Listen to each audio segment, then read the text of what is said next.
salaamaaleykum Adamo naa def moo nekk it tey bàyyaan ci jàmm rek naka njaboot gi baa kenn woppul naka mbokki Allemagne baa ñëpp a ngi ci jàmm rek Adamo am nga 2 minutes c'est am nga wallaay ay maa la soxla woon waxtaan Adamo yow da xanaa bu ma waxee ci yow doo ma saaga ndey oh góor wallaay Achim gaa yee sax laa la bëggoon wanaa la pour nga xam ne damay def boxe daal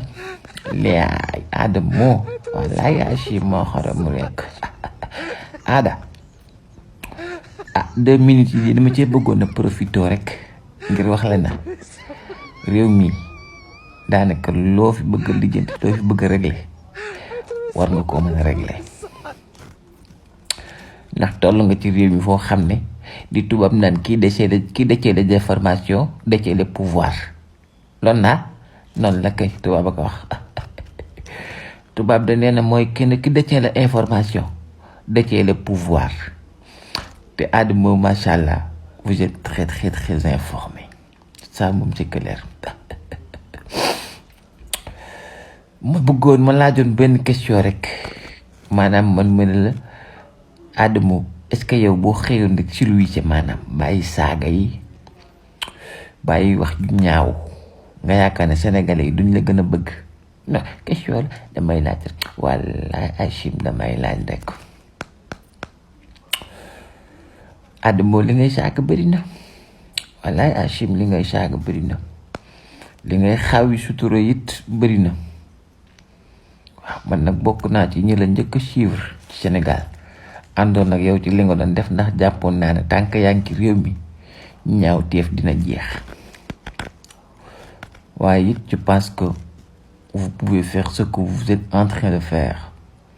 saaga boole ci ay saaga ndax saaga moom si luy sewul moom Ada wallaay Achim saaga si luy sewul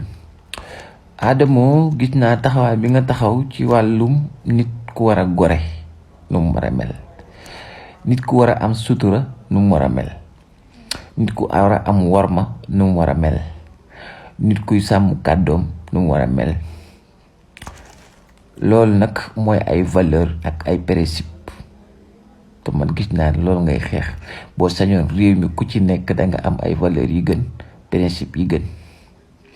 nga la waay frère na lay ñaan nga bàyyi saaga yi ak wax ju ñaaw ji lii nag demande sociale la ndax ñun fi nga toll ci niveau d'information on a besoin de toi mais on n'a pas besoin de toi insulteur maanaam koo xam ne day war dëgg di insulter ak di xaaw yu sutura dañoo bëgg nii nga amee information yi nii nga mën a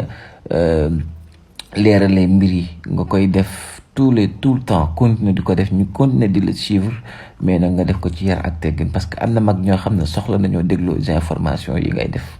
yi ngay joxe dégg nga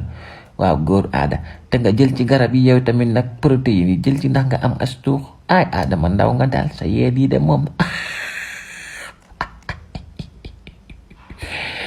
comme kuy doxe ay loxo rek wallaay Achim Adamo moo xorom rek laay